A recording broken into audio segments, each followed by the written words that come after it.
సుమన్ టీవీలో మీ business promotions కోసం ఈ కింది నెంబర్ను సంప్రదించగలరు. నమస్తే, వెల్కమ్ టు సుమన్ టీవీ. నేను మీ విష్ణు. ప్రస్తుతం నాతో పాటు certified financial planner and money purse పుస్తక రచయిత శ్రీ వంగా రాజేంద్ర ప్రసాద్ గారు ప్రస్తుతం నాతో పాటు ఉన్నారు. వారితో మాట్లాడదాం. సార్ నమస్తే. సార్ థ్యాంక్ యూ విష్ణు గారు. సో అయితే రామప్రసాద్ గారు, నేను ఎక్కువగా కూడా పబ్లిక్తో ఇంటరాక్ట్ అవుతుంటాను. అంటే ఊరు వెళ్ళినప్పుడు బంధువుల్ని కలవడము, తెలిసిన వాళ్ళని కలవడము, ఫ్రెండ్స్ని కలవడం రెగ్యులర్గా నేను ఎక్కువ చేస్తుంటాను ఈ యాక్టివిటీ ఊరు వెళ్ళినప్పుడు. అయితే నేను ఈ మధ్యకాలంలో చాలామందిని గమనించాను రామప్రసాద్ గారు, ఒక 22-23 సంవత్సరాలకే ఉద్యోగం వస్తుంది. సో ఉద్యోగం వచ్చిన తర్వాత ఎవరికైనా సరే ఒక బేసిక్ శాలరీ అనేది ఒక 18,000, 20,000, 25,000 ఉంటుంది. అయితే చాలామంది ఏం చేస్తున్నారంటే ఈ యంగ్ జనరేషన్ పీపుల్ 22-23 సంవత్సరాలకు ఉద్యోగం వచ్చి ఓ 25,000 రూపాయల జీతం చేతిలోకి రాగానే ఒక 10 లక్షల రూపాయలు పెట్టి ఒక మంచి లగ్జరీ కారు కొంటున్నారు. ఇంకొంతమంది ఇంకా లగ్జూరియస్గా ఉండాలని చెప్పి 1,00,000 రూపాయలు ఖరీదు చేసి ఒక ఐఫోన్ కొంటున్నారు. మరి కొంతమంది కాస్ట్లీయెస్ట్ ఎలక్ట్రానిక్ గ్యాడ్జెట్స్ కొంటున్నారు. అయితే అసలు కెరీర్ని స్టార్ట్ చేసిన తొలినాళ్ళల్లో మన చూపు దేని వైపు ఉండాలి, మన ఆలోచనలు ఏ విధంగా ఉండాలి, తల్లిదండ్రులు కూడా తప్పనిసరిగా ఆ పిల్లల్ని ఎటువంటి విషయాల పట్ల ఎడ్యుకేట్ చేయాలి అంటారు ఉద్యోగం పొందిన తొలినాళ్ళల్లో? అసలు మనం ఎవరికి ఎన్ని నీతి వాక్యాలు చెప్పినా ఎవరో వినరు విష్ణు గారు. అందుకని వాళ్ళనే మనం అడగాలంటే నీకు లైఫ్ మొత్తానికి నీకున్న ఆర్థిక అవసరాలు ఏంటో రాయమని చెప్పాలి. ఆర్థిక అవసరాలు ముందే రాయమని చెప్పాలి. పేపర్ మీద రాయమనాలి. రాస్తే ఏం అవసరాలు వాళ్ళకి మనం గుర్తు చేసిన వాళ్ళం అవుతాం. రెండోది వాళ్ళని అడగాల్సింది ఏంటంటే నీ లక్ష్యం కోటీశ్వర్లు కావడమా, కోటీశ్వర్లా కనబడటమా? జనరల్గా ఏం చెప్తారు, కోటీశ్వర్లు కావడం అంటారు, కావడం తర్వాత కనబడటం అంటారు. ముందు కావాలా కనబడాలా? ముందు కావాలి. సో కావాలంటే నువ్వు ఫైనాన్షియల్ ప్లానింగ్ నీకు కావాలి, కానీ డబ్బే సర్వస్వం కాదు. ఓకే, మనం ఊరు వెళ్ళడానికి బస్సు ఎక్కాలా, బస్సు ఎక్కడానికి ఊరు వెళ్ళాలా? ఊరు వెళ్ళడానికి మాత్రమే బస్సు ఎక్కాలి, సరదాకి వెళ్ళి బస్సు ఎక్కడం కరెక్ట్గా కాదు కదా. అందుకనే ముందు నీ ఆర్థిక అవసరాలు ఏంటో నువ్వు రాయి, దానికోసం ఏ బస్సు ఎక్కాలి, ఏ ట్రైన్ ఎక్కాలి అనేది నీకు అర్థమవుతుంది. గుర్తుపెట్టుకోండి, ఎవరి మాట వినరు సార్. కానీ మనల్ని వాళ్ళని ఆలోచింపజేసేటట్టుగా మనం మాట్లాడితే వాళ్ళకి ఆన్సర్ దొరుకుతుంది. మీరు ఆశ్చర్యపోతారు, నా దగ్గర కౌన్సిలింగ్ చాలామంది వస్తారు కదా, 70% జనాలకి ఏం అడగాలో కూడా తెలియదండి. అంటే వాళ్ళకి ఏం కావాలో అసలు వాళ్ళకి అంత పరిజ్ఞానం కూడా ఉండదు. అసలుకి ఏదో అడుగుతారు, కానీ వాళ్ళతో డిస్కస్ చేసే క్రమంలో వాళ్ళకి ఏం కావాలనేది వాళ్ళతో చెప్పిస్తాం. అది ఫస్ట్ చేసిన పని. సో నువ్వు ఏ ఊరు వెళ్ళాలి నువ్వు డిసైడ్ చేసుకుంటే బస్సు ఎక్కాలా, ట్రైన్ ఎక్కాలా, రియల్ ఎస్టేట్లో పెట్టాలా, బంగారం కొనాలా, ఆడి కారు కొనాలా అని నువ్వు డిసైడ్ చేసుకుంటావు అని మనం చెప్పాలి. అయితే మనం నీతి వాక్యాలు చెప్తే ఎవడో వినండి సార్. మంచి అయితే అసలే వినరు. అందుకని మనం ఏం చెప్పొద్దు. అబ్బో అసలు చేదు మంచి విషయాలు అంటే మనం ఏం చెప్పకూడదు అసలు. అందుకని మనం వాళ్ళతోటి రిలీజ్ చేసేలాగా వాళ్ళతో రాయించండి, పేపర్ మీద రాయించండి. రాయిస్తే ఖచ్చితంగా వాళ్ళకి అవకాశం వస్తుంది. తర్వాత ఇంకొకటి చాలా ఇంపార్టెంట్ పాయింట్, డిగ్రీ చదవడానికి ఎన్నేళ్ళు పడుతుందండి? డిగ్రీ 3 సంవత్సరాలు పడుతుంది. 3 సంవత్సరాలు. ఇంటర్మీడియట్ 2 ఏళ్ళు, 10th క్లాస్ దాకా 10 ఏళ్ళు, మొత్తం 15 ఏళ్ళు. ఎల్కేజీ, యూకేజీ, ఆర్కేజీ, 30 కేజీ కలిపితే 16-17 ఏళ్ళు పడుతుంది. మీరు 15-16 ఏళ్ళు చదివినా కూడా జాబ్ గ్యారంటీ ఉందా? లేదు. కానీ సెల్ఫ్ ఎంప్లాయ్మెంట్, మీరు ఒక వ్యాపారం స్టార్ట్ చేస్తే ఎంత అద్భుతమైన అవకాశాలు ఉన్నాయి భూమి మీద. కానీ మనం వ్యాపారం స్టార్ట్ చేయాలంటే మన వాళ్ళు నీతోనే యాడ్ అవుతుంది అని అంటారు. మామూలుగా ఇంజనీరింగ్ చదవాలంటే మంచి కాలేజీలో ఇప్పుడు ఎంత ఖర్చు అవుతుందండి? ఇంజనీరింగ్ అంటే కనీసం 10 లక్షల దాకా పోయాలి. అయితే కదా 10 లక్షలు కదా. మీరు ఒక వ్యాపారం ఒక 50,000 లక్ష రూపాయలు స్టార్ట్ చేయొచ్చా? ఉన్న ఊర్లో అయితే ఒక 25,000తో 50,000తో కూడా ఒక చిన్న కొట్టు పెట్టుకొని స్టార్ట్ చేయొచ్చు కదా. 50,000తో ఉద్యోగం బిజినెస్ స్టార్ట్ చేశారు, ఫెయిల్ అయింది, మళ్ళీ ట్రై చేశారు, ఇంకో 50,000 ఖర్చు అయింది, 1,00,000. అట్లా 10 లక్షలు అంటే 20 సార్లు ఫెయిల్ అయినా కానీ మీకు ఇంజనీరింగ్ చదవడానికి సమానం కాదు. మరి ఎందుకు ప్రయోగాలు చేయొద్దు?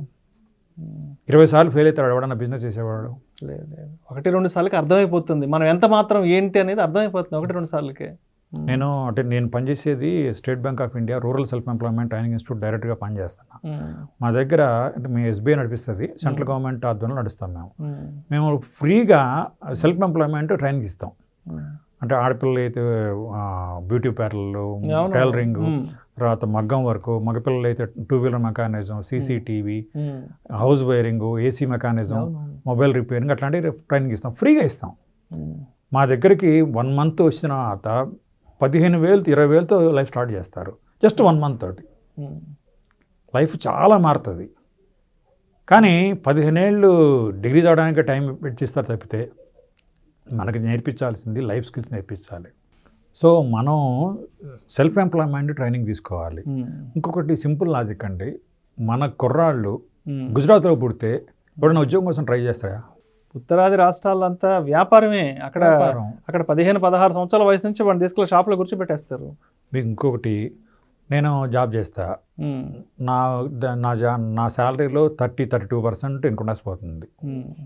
అంటే 4 నెలలు గవర్నమెంట్ కోసం పనిచేయాలి, 8 మంత్స్ నేను నా కోసం పనిచేయాలి. మ్మ్. కానీ మీరు సొంతంగా వ్యాపారం మొదలు పెడితే ఎవరు ట్యాక్స్ కడతారు?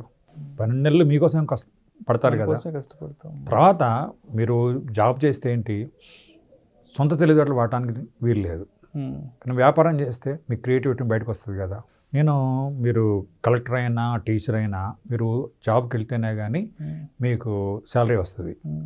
కానీ మీరు వ్యాపారం స్టార్ట్ చేస్తే, ఫర్ ఎగ్జాంపుల్ సీసీటీవీ స్టార్ట్ చేశారు, బిజినెస్ స్టార్ట్ చేశారు, మీ షాప్లో సీసీటీవీ పెట్టి కుర్రాన్ని పెట్టి మీ ఇంట్లో కూర్చొని సీసీటీవీ చూసుకుంటూ మీరు వ్యాపారం చేయొచ్చు కదా. మ్మ్. చేయొచ్చు. మీరు వెళ్ళకపోయినా మీ బిజినెస్ నడిపించవచ్చు మీరు. సో మీరు అన్న ప్రశ్నకి ఏంటంటే మనం నేర్పించాల్సింది self employment, business development ideas ఇవ్వాలి పిల్లలకి. మ్మ్. కేవలం అంటే నేనేది ఆల్జిబ్రాల్ అండి నేను వేస్ట్ అని అన్నాం, ఖచ్చితంగా అవి ఉపయోగపడతాయి, మ్మ్. కానీ లిమిటెడ్ కదా. మ్మ్. కానీ వంట చేయడం ఎలా, గార్డెనింగ్ చేయడం ఎట్లా, మనీ మేనేజ్మెంట్ ఎట్లా, అవి బేసిక్ నీడ్స్ కదా, అవును. అవి ట్రైనింగ్ ఇవ్వాలి. మ్మ్. తర్వాత ఇంకొకటి, మనీ మేనేజ్మెంట్ ఎందుకు నేర్పించుకోవాలంటే, మనకి నా మొహం ఎలా ఉందో నాకు తెలుసు, నా జుట్టు ఎలా ఉందో నాకు తెలుసు, కానీ తలదూకోవాలంటే నేను అద్దం ముందుకు వెళ్ళాలి. అట్లానే మీ మనీ మేనేజ్మెంట్ గురించి మీకు తెలియాలంటే మేము అడ్వైజర్ని కలవాలి, మంచి బుక్స్ కావాలి, మంచి ట్రైనింగ్ క్లాసెస్ అటెండ్ కావాలి, స్కూల్లో చెప్పాలి. కానీ అది తెలియక చాలా ఎంతమంది నష్టపోతున్నారు. అంటే ఇక్కడ అడ్వైజర్ గురించి మీరు చెప్పారు కాబట్టి నేను కూడా మీతో ఒక విషయం పంచుకోవాలి. జబ్బు చేస్తే వెంటనే ఆలోచించకుండా డాక్టర్ కాడికి వెళ్ళిపోతున్నాం. ఏదైనా ఫ్యామిలీ ఇష్యూ ఉంటే వెంటనే అడ్వకేట్ కాడికి వెళ్ళిపోతాం. ఒక మంచి ఇల్లు కట్టుకోవాలంటే ఇంజనీర్ కాడికి వెళ్తాం. బట్ ఫైనాన్షియల్ మేనేజ్మెంట్ విషయానికి వస్తే, ఫైనాన్షియల్ ప్లానింగ్ విషయానికి వస్తే, ఒక ఫైనాన్షియల్ అడ్వైజర్ దగ్గరికి వెళ్ళాలి అంటే ఎందుకో మనసు ఒప్పట్లేదు రామప్రసాద్ గారు. ఎందుకంటే డబ్బులు ఏమైనా ఎక్కువ లాగేస్తాడేమో అనిపిస్తుంది.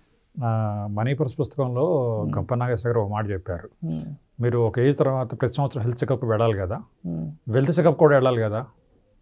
ఆబ్వియస్లీ వెల్త్ చెకప్కి వెళ్తున్నారా? డాక్టర్ మీరు అన్నట్టుగా డాక్టర్ దగ్గరికి వెళ్ళినట్టుగా ఫైనాన్స్ డాక్టర్ దగ్గరికి వెళ్తున్నారా? వెళ్ళట్లేదు. వెళ్ళాలి కదా. అయితే రోగం వచ్చిన తర్వాత వెళ్ళాలా, రోగం రాకముందు వెళ్ళాలా? రోగం రాకముందే స్టార్టింగ్లో ఉన్నప్పుడు వెళ్ళిపోవాలి కదా. సో మీరు అన్న ప్రకారంగా ఫైనాన్షియల్ అడ్వైజ్ దగ్గరికి ప్రాబ్లమ్స్ రాకముందే వెళ్ళాలా. నా పుస్తకాలు చదివి కొంతమంది రాస్తుంటారు, 20 ఏళ్ళ క్రితం మీ పుస్తకాలు చదివితే ఒక 100 కోట్లు వచ్చాయి నాకు అని రాస్తుంటారు. ఒక అడ్వైజ్, ఒక ఐడియా జీవితాన్ని మార్చేస్తుంది కదా. ఒక మాట అంటారు కదా, అదే ఒక మాట ఎంత ఒక ఐడియా జీవితాన్ని మార్చేయచ్చు కదా. అవును. అందుకని ఫైనాన్షియల్ ప్లానింగ్ గురించి మనం పిల్లల స్కూల్స్లో కాలేజీలో ఖచ్చితంగా చెప్పాల్సిందే. కాకపోతే అక్కడ చెప్పలేదని మనం ఎందుకు వరీ కావాలి? ఇప్పుడు సుమన్ టీవీలో మీరు చాలా ఇంటర్వ్యూస్ చేశారు మనీ మేనేజ్మెంట్ మీద, ఇవన్నీ ఇప్పుడు ఫ్రీగా దొరుకుతున్నాయి కదా. ఇప్పుడు మా చిన్నతనంలో ఇవన్నీ లేవు కాబట్టి మాకు అందుబాటులో లేవు. అందుకని నేను బుక్ రాయాల్సి వచ్చింది. నాకేం కావాలి, ఇల్లు, పిల్లలు, బీమా, పెన్షన్ కోసం మీరేం చేస్తున్నారు, ఏం చేయాలి అనే టాపిక్ మీద నేను మనీ పర్స్ పార్ట్ 1 రాశా.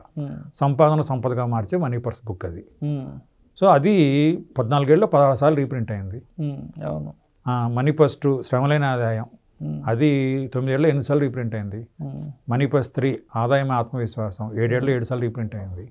అంటే ఇది జనానికి అవసరం ఉంది కాబట్టి అది చదివి ఇల్లు కట్టుకున్న వాళ్ళు, మంచి ఇన్సూరెన్స్ పాలసీ చేసిన వాళ్ళు, చెట్లు మానేసిన వాళ్ళు, చెట్లు మంచి మార్గంలో పాడుకున్న వాళ్ళు కూడా ఉన్నారు. అది ఎవరు చెప్పాలి? కళలో చెప్పాలి. చెప్పట్లేదు కాబట్టి మీలాంటి వాళ్ళు ఎడ్యుకేట్ చేస్తున్నారు. దానికి సుమన్ టీవీని అభినందించాలి. Sir thank you sir. So Ram Prasad గారు, సో అంటే ఇప్పుడు మొత్తానికి అడ్వైజర్ని కలవాలి అంటే అడ్వైజర్ డబ్బులు తీసుకుంటాడేమన్న భయం ఉంది కాబట్టి మరి ఫ్రీగా ఫైనాన్షియల్ అడ్వైజర్ని పొందడం ఎలా అసలు? ఫ్రీగా ఈజీగా దొరుకుతాయండి.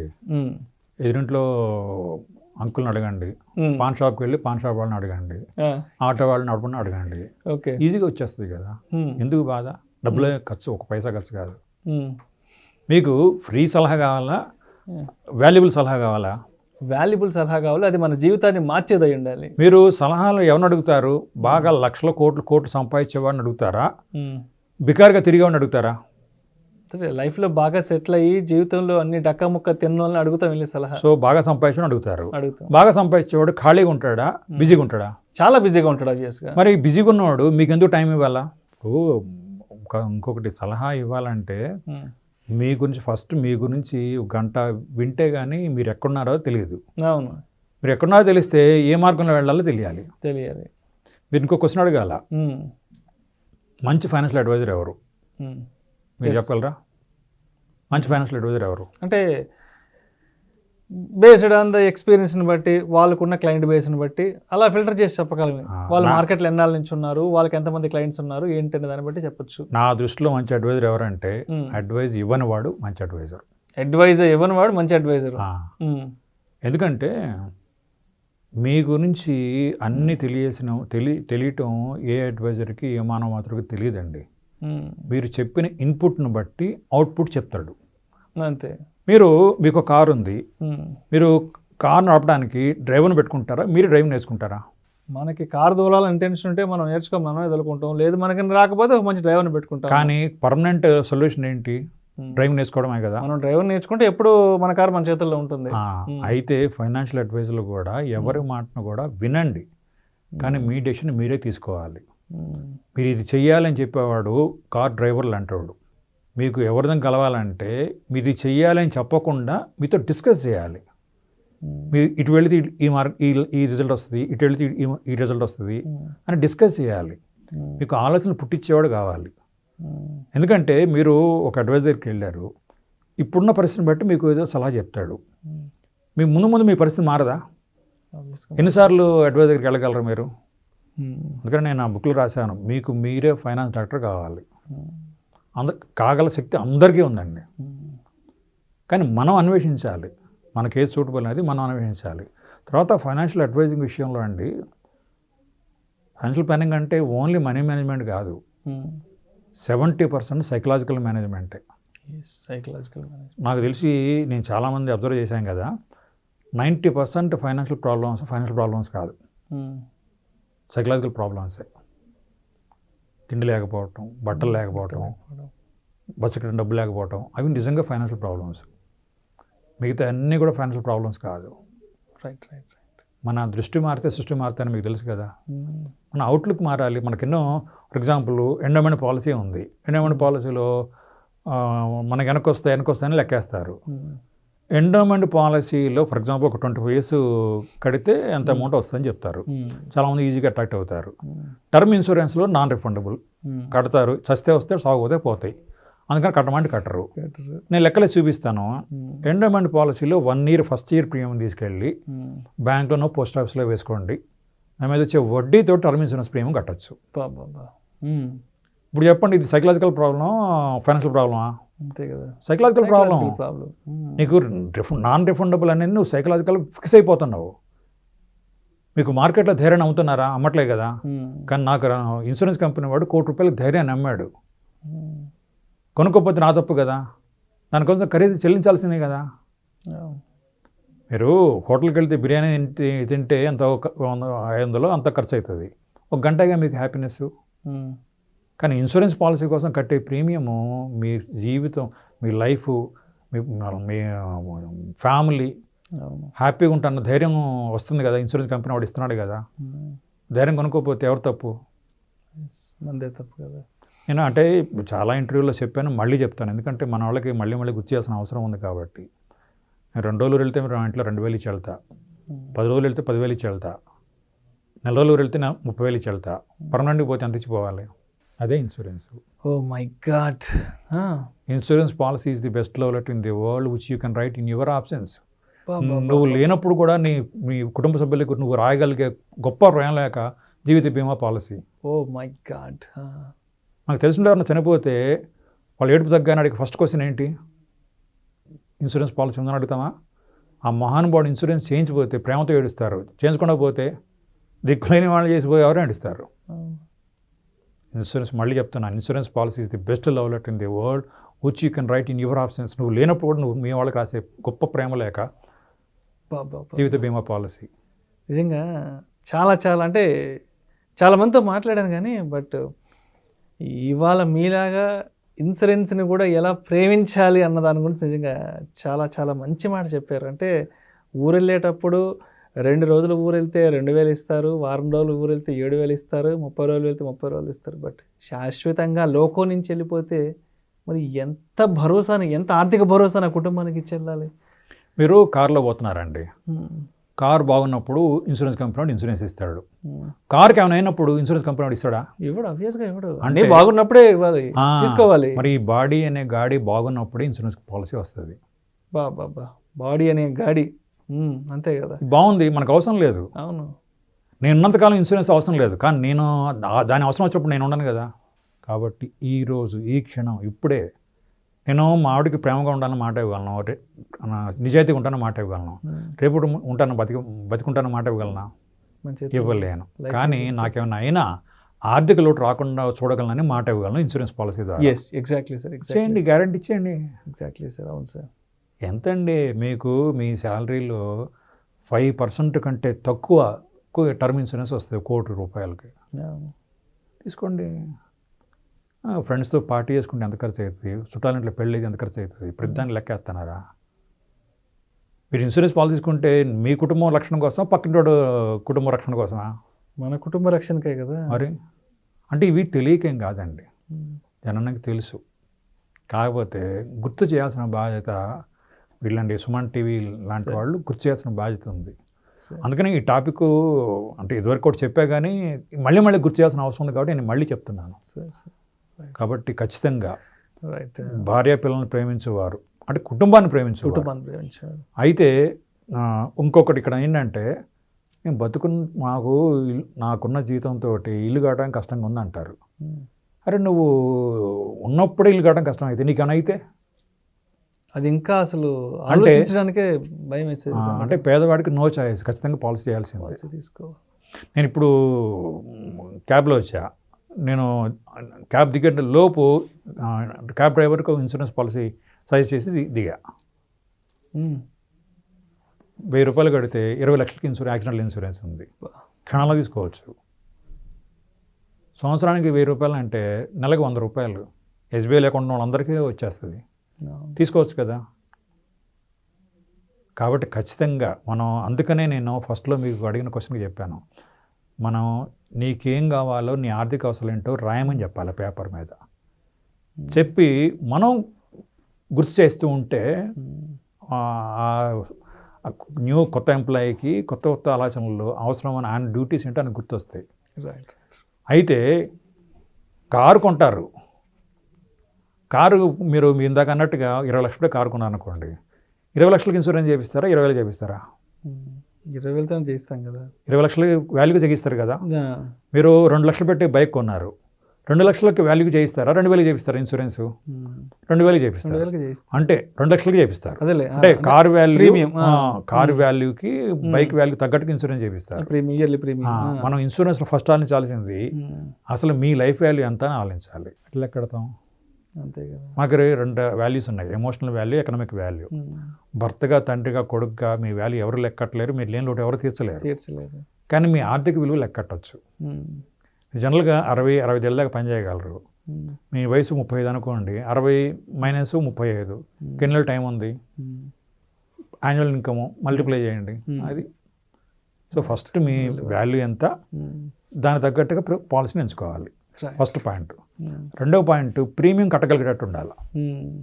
మూడవది ఇన్సూరెన్స్ ఒకటే అవసరం కాదు కదా మనకి. మీరు ఇందాక అన్నట్టుగా కారు అవసరము, ఇల్లు అవసరము, అవి కావాలి, పెన్షన్ అవసరము, వాటి తగ్గట్టుగా పాలసీని ఎంచుకోవాలి. 4వ పాయింట్ అసలు మీకు కట్టే పాలసీలో ఎంత వడ్డీ వస్తుంది. మీరు చాలామంది మాట్లాడుతుంటారు కదా, మీరు కట్టే పాలసీ ఎండోమెంట్ పాలసీల్లో చిట్ ఫండ్స్లో ఎంత వడ్డీ వస్తుందో ఎంతమంది తెలుసు చెప్పండి? 99% జనానికి తెలియదు. దానికోసమే ఫైనాన్షియల్ ప్లానింగ్, ఫైనాన్షియల్ లెసన్స్ కావాలి, ఫైనాన్షియల్ అడ్వైజర్ యొక్క నీడ్ కూడా అవసరం ఉంది. Right thank you so much మంగారాయణ ప్రసాద్ గారు. థ్యాంక్ యూ వైష్ణవ్ గారు. ఉద్యోగం వచ్చిన తొలినాళ్ళలో తప్పనిసరిగా ప్రతి ఒక్కరూ కూడా ఫైనాన్షియల్ ప్లానింగ్ అనేది ఏ విధంగా చేసుకోవాలి, తల్లిదండ్రులు కూడా పిల్లలకు ఎటువంటి ఆర్థిక విషయాల పట్ల అవగాహన కల్పించాలని దాని గురించి చాలా చక్కగా మీ అనాలిసిస్ తెలియజేశారు. Thank you so much sir. Thank you.